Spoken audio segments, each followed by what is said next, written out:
안녕하세요. 저는 수원외고 15기 유시인입니다. 제가 오늘 이야기해볼 것은 중국과 우리나라 사이의 관계입니다. 여러분은 중국을 들으면 어떤 것이 떠오르나요?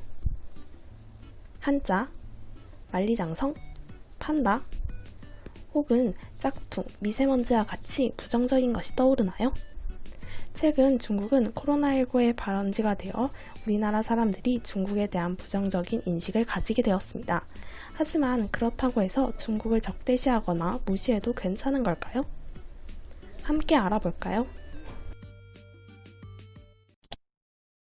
중국이 2030년이면 미국을 제치고 세계 경제 1위 자리를 차지할 거라는 전망이 나왔습니다. 중국의 지난해 경제 성장률이 6.1%로 당초 목표를 달성한 것으로 나타났습니다. 14억 인구의 1인당 GDP도 처음으로 $10,000를 돌파했는데요. 중국 경제가 코로나19의 충격을 딛고 2분기에 3.2% 경제 성장률을 기록했습니다. 세계 주요국 가운데 처음으로 뚜렷한 V자형 반등을 나타낸 겁니다. 이처럼 중국의 경제 성장은 무시할 수 없을 정도가 되었습니다.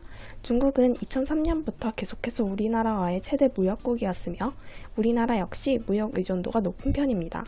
이 말은 중국이 우리나라 무역에서 큰 비중을 차지하는 만큼 많은 영향을 미친다는 것입니다. 따라서 오늘은 중국의 경제 성장, 과거의 한중관계, 미래의 한중관계, 우리의 자세 순으로 이야기해 보도록 하겠습니다. 첫 번째, 중국의 경제 성장입니다.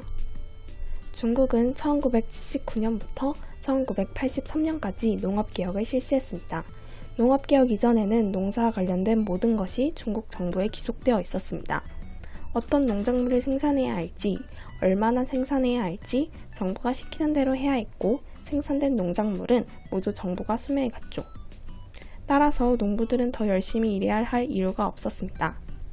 농업개혁으로 잉여 생산물은 개인적 소득으로 할 수 있는 농업 생산 책임제를 실행하자 3억 톤에 불과했던 생산량을 5억 톤 가까이 생산하는 성과를 이뤘습니다.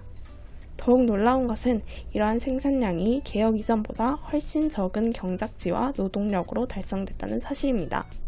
중국은 세계 경작지의 7%를 가지고 세계 인구의 22%를 먹여 살릴 정도로 농산물을 많이 수출하는 영향력 있는 국가가 된 것입니다. 두 번째로 1984년부터 1988년까지 도시 상공업 개혁을 실시했습니다. 기업의 소유권과 경영권 분리, 가격 체제 조정, 자영업 허가를 통해서 국민의 소득을 증가시키고 대외 무역을 확대시키는 등의 성과를 이루었습니다. 하지만 인플레이션, 소득 분배의 불균형과 같은 부작용이 나타났습니다.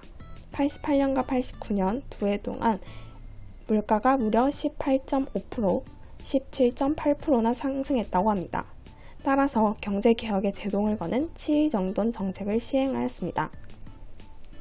1992년부터 현재까지는 개혁 심화, 개방 확대 시기입니다. 지금까지 중국이 고도의 경제 성장을 할 수 있었던 것은 개혁 개방 정책을 지속적으로 실시한 결과라고 할 수 있습니다.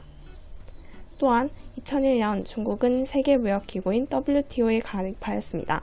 WTO는 World Trade Organization으로 회원국들 간의 무역관계를 정의하는 협정을 관리 감독하는 기구입니다.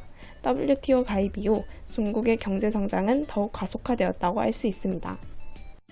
두 번째, 과거의 한중관계입니다. 1992년 한중 수교를 하게 되었습니다. 이후 우리나라와 중국은 무역관계를 유지했지만 여러 갈등을 빚기도 하였습니다. 우리나라의 대표적인 최근 갈등은 사드 문제입니다. 실제로 2016년 사드 배치 후 중국과의 무역 흑자 규모가 36.1% 감소하였습니다. 중국 정부의 한국 기업에 대한 각종 영업 제한, 중국 정부의 비공식적 비자 발급 중단 및 한국 단체 관광 제한 조치가 이루어진 결과라고 할 수 있습니다. 세 번째, 미래의 한중관계입니다. 사드 배치 이후 한한령, 한류 규제 등의 조치가 취해져 중국 단체 관광객 급감, K-팝 공연 취소 등으로 문화, 관광 산업이 직격탄을 맞았습니다.